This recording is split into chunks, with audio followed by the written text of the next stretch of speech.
peace of Christ be with you. My name is Father Dominic Smith, and I'm from the Order of St. Augustine. As we enter into the second week of Lent, we are invited to cooperate with the gift of God's grace that we may increase in faith and live holy lives. About 1900 years before Christ, Abram and Sarah lived in Ur, which is modern-day Iraq. They had everything they needed to live comfortable lives, except they had no children. This was very difficult for Abram and Sarah. They had always wanted to have children, but Sarah was thought to have been barren. This was a great cause of emotional pain for both Abram and Sarah.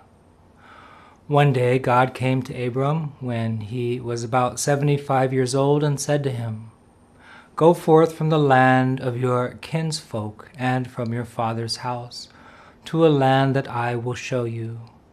I will make of you a great nation, and I will bless you. All the communities of the earth shall be blessed by you." And so God extended an invitation to Abram to have faith in his promise and to detach himself from his present life. He was asked to leave his former way of life in order that he might transcend the natural world in order to experience a supernatural relationship with God. This is a glimpse of the presence of God's grace in the Old Testament. St. Augustine says that grace alone brings about every good work in us. St. Augustine attributes Abram's faith to God's grace that initiates and sustains the good response that comes from Abram. Faith is a supernatural gift from God that restores divine life in the human soul and gives the human soul the ability to love, because God is love. St. Paul, in his second letter to Timothy, describes God's grace as the strength that comes forth from God and calls us to a holy life. All good things come from God. Our fallen nature is incapable of doing anything good apart from God's grace. Is God calling you out of your familiar settings?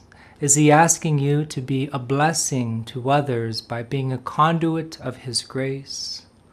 What are you holding on to that is preventing you from answering God's invitation to experience spiritual regeneration? Almost 2,000 years since Abram and Sarah had that visit by God, we see God intending to bless all of the communities of the world by Abram's offspring at the transfiguration of Jesus Christ. Jesus leads Peter, James, and John up a mountain. When they reach the top of the mountain, they have a vision of Moses and Elijah conversing with Jesus. Peter, not understanding what was going on, suggests that they build 3 tents for Moses, Elijah, and Jesus.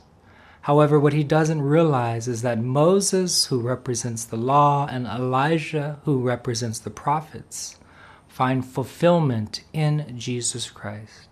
So there is only need of one tent, one tabernacle, in which the splendor of God will radiate.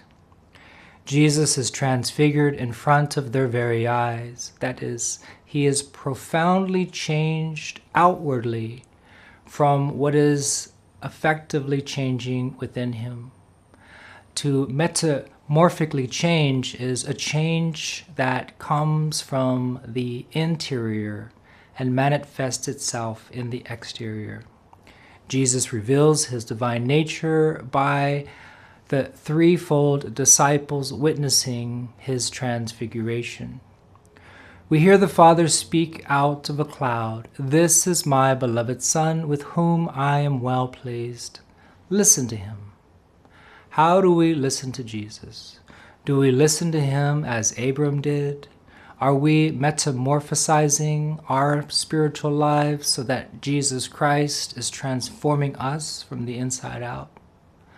Today in every Catholic church around the world, all the communities of the earth are blessed with the presence of Jesus Christ in the Eucharist. Humans are offered grace through the sacraments, and are invited to be transformed from the inside out. God's grace works on our hearts and regenerates the life of God within us. As we continue our journey through Lent, following Jesus up the mountain to the house of the Lord, let us listen to him and abandon all of the things that prevent us from being transformed by God's grace into holy men and women. Let us ask God to give us the gift of faith so that we may hear and respond to what God is asking of us in our lives.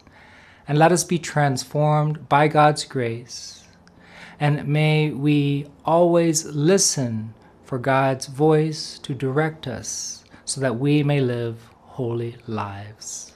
I pray that you have a very fruitful Lenten season, and God bless you.